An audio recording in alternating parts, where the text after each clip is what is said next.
Welcome to the Couple-preneurs Show, helping couples in business develop structure and strategies that nurture the balance between business and home, bringing you interviews and insights to give you the secret sauce of power couples. Here are your hosts, Oscar and Kaya Frazier.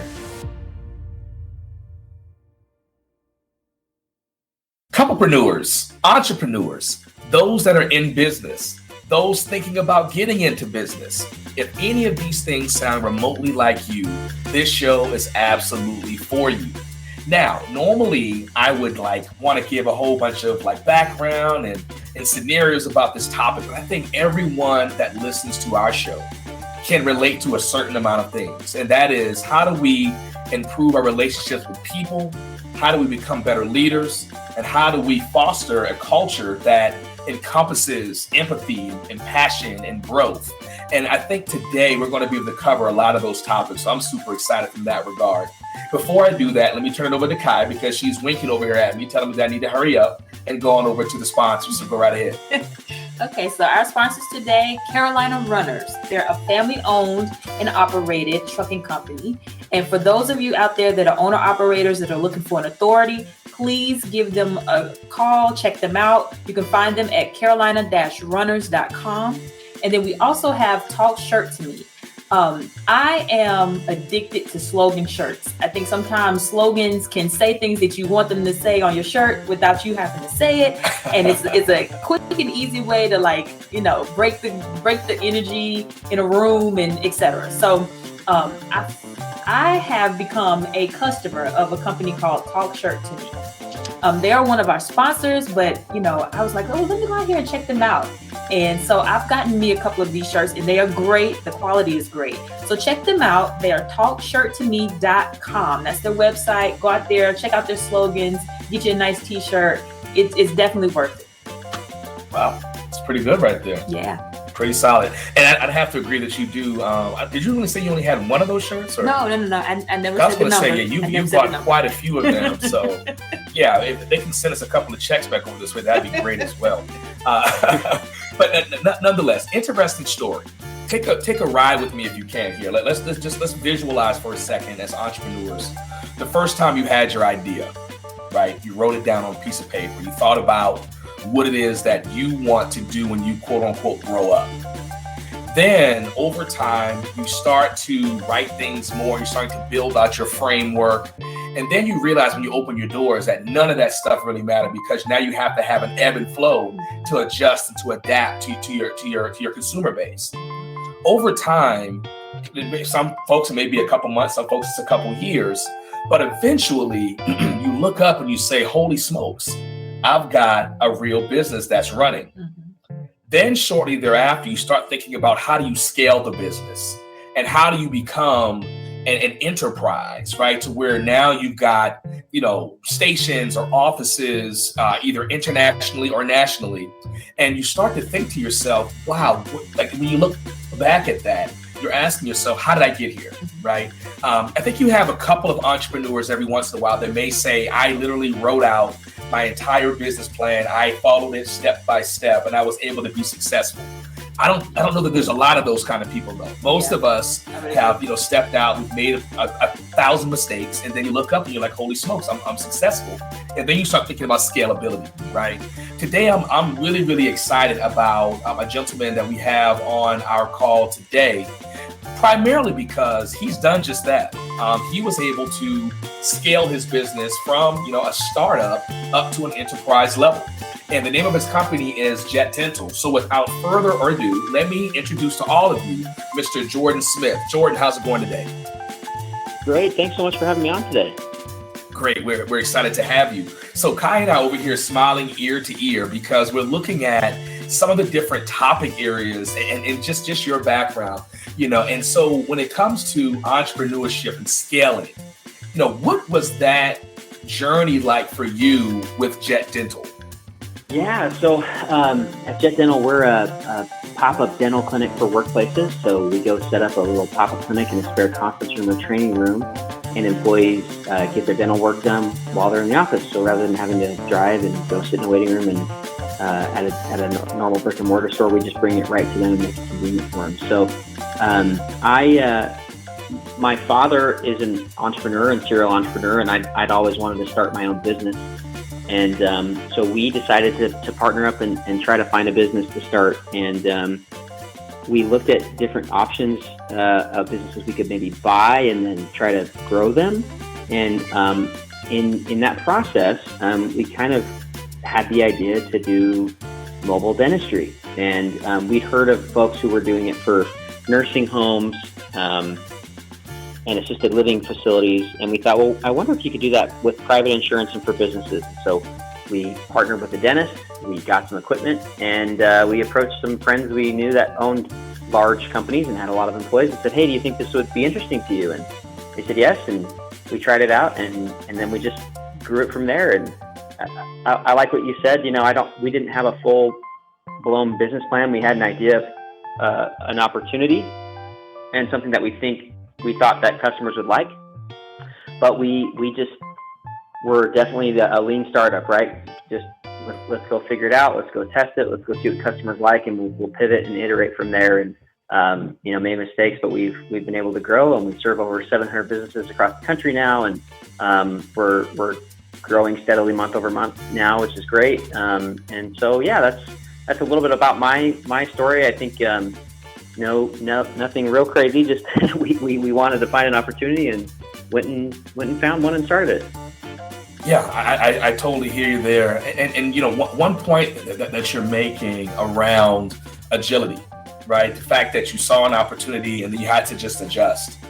Kaya probably gets sick of me always telling this story about, the small ship versus the large ship, right? But, in entrepreneurship and starting out really lean, one of the things that we always recommend is to try to be that small speedboat. So that way you're able to make those quick turns and stops and making those course adjustments over time, as opposed to some folks that spend years trying to plan the plan.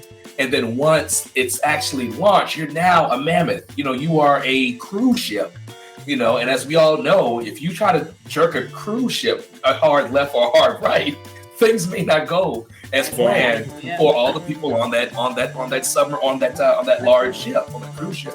So as we talk to small businesses, I'm seeing a bit of a trend, right? Where a lot of us that started out lean, we were able to make those course corrections quicker.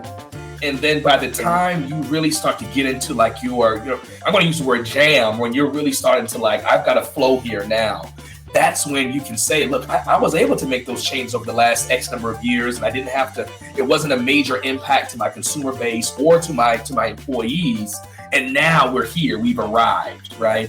And so I'm super excited and happy to hear the fact that you all started out very lean. I think that's a lot more relatable to a lot of the listenership for sure. Yeah, absolutely. I think to be honest, part of the fun of being an entrepreneur, right, is that you can be lean and agile and nimble. I think anybody who has disliked working for a large company, usually it's somewhere to do with politics, bureaucracy, or the inability to just implement a good idea, right? You may have a million great ideas for how to make your business faster, leaner, better, whatever. And that's one of the things that's great about entrepreneurship and small, nimble companies is you can make changes on the fly and watch your good ideas come to life, which is great. Absolutely. I'm going to say 3 words to you, Jordan. I'd like to just hear what comes to mind and what that means to you as it pertains to your enterprise and to you as a professional. People, leadership, and culture. What does that do for you? Yeah, I think the people of your organization are everything. I know that's cliche, but for me as an individual, I've always said there's really 3 things that I look for when it comes to career or job satisfaction. The first is that I work with people that I love and care about and who inspire me. They're challenging me and they make me want to be better. I think that's something we have done a great job of at Jet Dental. I love my management team. We've got incredible regional managers throughout the country and great sales team and accounting and all the above. I just really love everybody that I work with. And I think if you don't like who you work with, man, work is just a grind. Yes. So that's one. the second thing I love is I love feeling like I can have an impact. And I think that's part of where leadership comes in, feeling like you're able to make your employees' life better or help them achieve their goals, or help them help the customer achieve their goals, I think provides a lot of meaning for me. And so that's what came to mind when I thought of that. And then lastly, culture. I think that's just the culmination of those values and beliefs and shared purpose that your organization has. And so for me, that's kind of the third thing that I think is always been meaningful to me is when I work for a company that I can really get behind what they're doing and their purpose and their mission, whatever you want to call it in your organization. And I love what we're doing at Jet Dental. We're helping people improve their quality of life. We're making it easy for them to do the right thing, which is to go and get their dental work done, which I think most people know they need to do it, but it's hard to get away from the dental office. So that's kind of what I think of when you say those three words. For me personally, pretty much all of my personal job satisfaction comes from one of those three topics you mentioned. Yeah, I can totally relate, man. And to your point about being an entrepreneur, it probably does you little to no good to build an organization that you hate. But think about how many people that are in this entrepreneurial journey that have probably built a mammoth, and it's something that they didn't spend time on the people, leadership, and culture. So by the time they now have this enterprise, it's something that's no longer controllable. And there's so much toxicity within it, it becomes difficult to change the people, the leadership, or the culture, right? So I think leading with that, I think is a great nugget for all of us, no matter really where we are necessarily in our business right now as an entrepreneur. I think there's always an opportunity to begin to change that, because years or decades later, when you're ready to either sell or you're ready to close the doors, when you can look back and say you've impacted people, it's really two ways you can impact someone, right? Either negatively or positively. And the hope is that you can say that you've impacted hundreds, if not thousands of people positively. And I think it starts with the overall culture of your organization. Thinking about that gentleman that talked to us the other day. I was just thinking about that. What was his words? Using love as a business strategy. Love as a business strategy. Yes. Excellent. Yes. Excellent. And then we had another guest not too long ago that was talking about empathy, and using empathy when you're talking about how you build your company culture.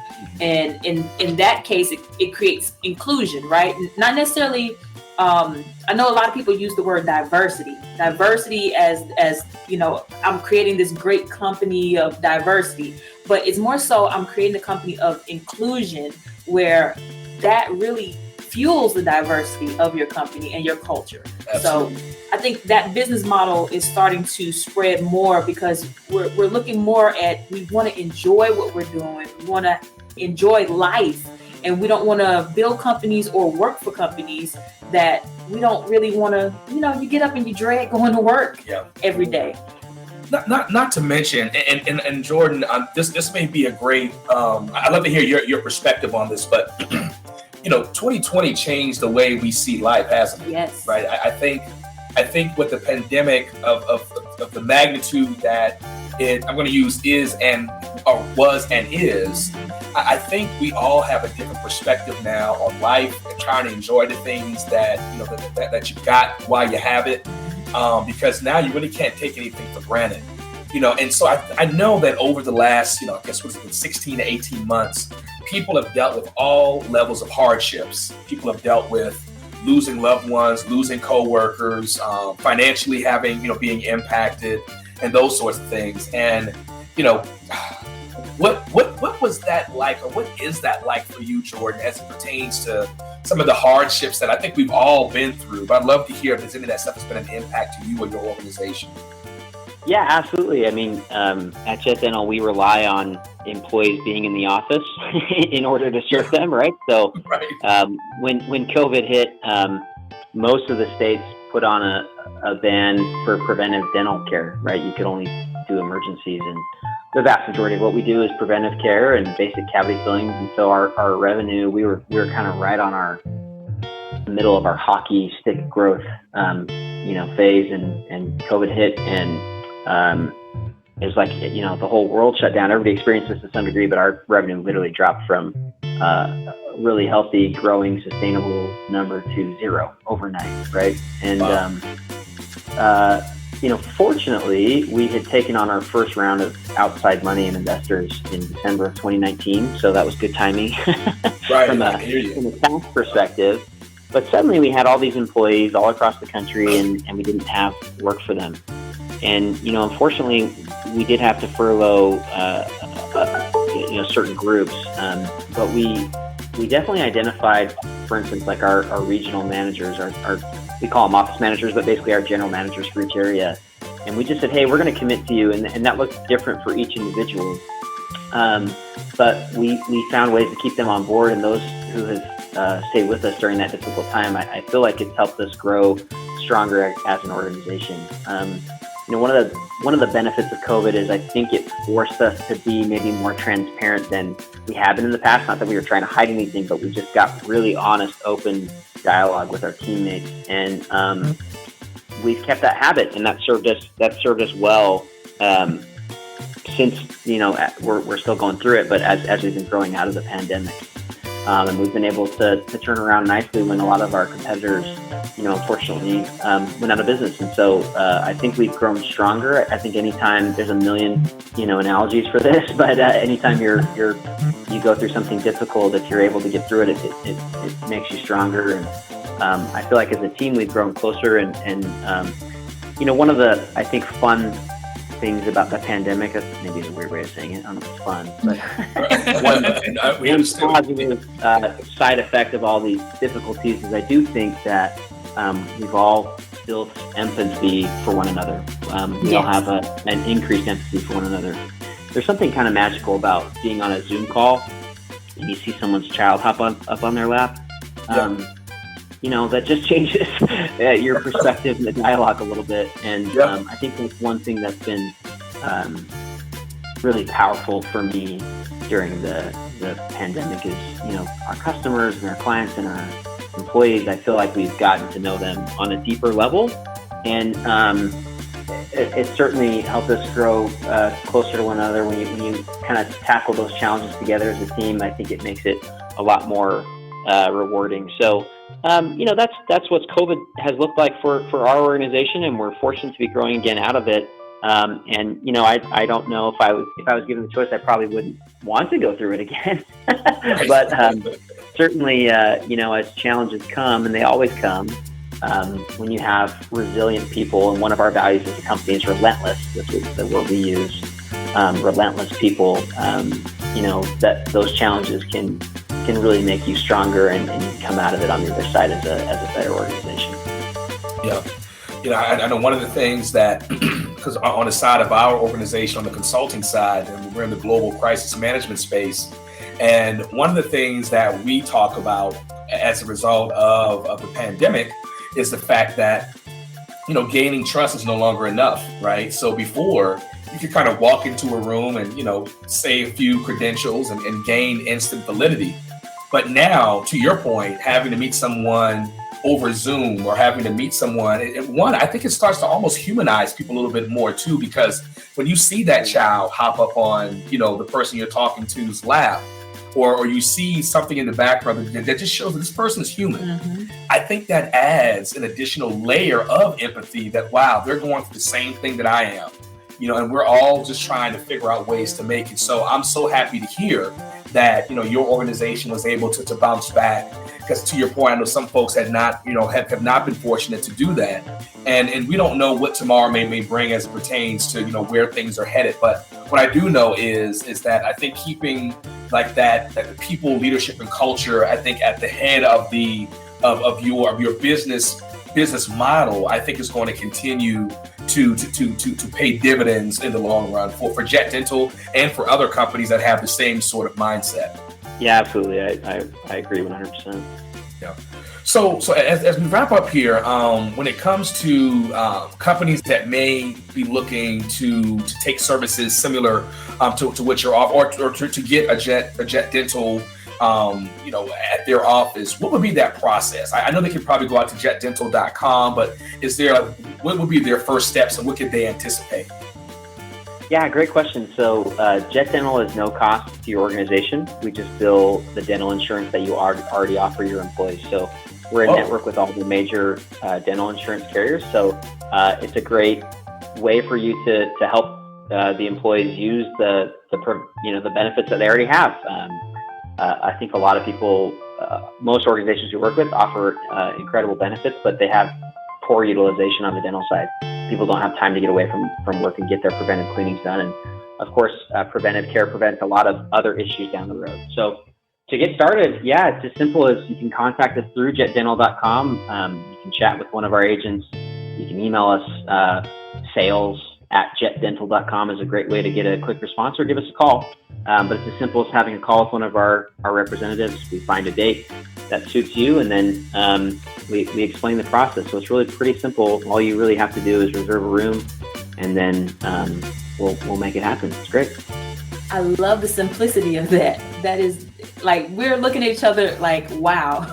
If you were in the room with us, you'd be like, we promise we're not trying to make this like any more complicated, but we're like, what's the, like, so I'm assuming there'd be like a numbers, like, would it be you only deal with a certain company that maybe has a certain amount of employees, or would it be? Yeah, exactly. So typically the number we're shooting for is a minimum of 20. We're going down to like 15 in metro areas. So most of the companies, still an excellent number. Yeah, so most of the companies we serve have at least 200 employees. We have a small handful that are less than that, but the vast majority of our companies have, anywhere from 200 to tens of thousands of employees, right? So, but we have solutions for, mid-sized employers all the way up to enterprise clients. Again, it's a great way for your employees to improve their health. It's a great way if you're an HR person listening to this. It's a great way to kind of be the healthcare hero of your organization, right? And introduce a really easy and free way for your employees to improve their health. That's outstanding. Jordan, thank you so much for joining us. I know just in the people that we've interviewed, majority of them, a lot of their organizations are at that number of employees and stuff. So I think this is going to be a great episode. I cannot wait for people to listen to this. And hopefully sometime in 2022, we can invite you back and just check in to see how things are going with you. Yeah, I would love that. Thanks so much. Thanks for having me today.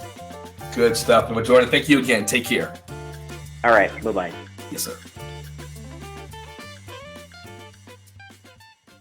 You've been listening to the Couple-preneurs Show. To learn more about the resources mentioned on today's show or listen to past episodes, visit www.kothoughtleaders.com.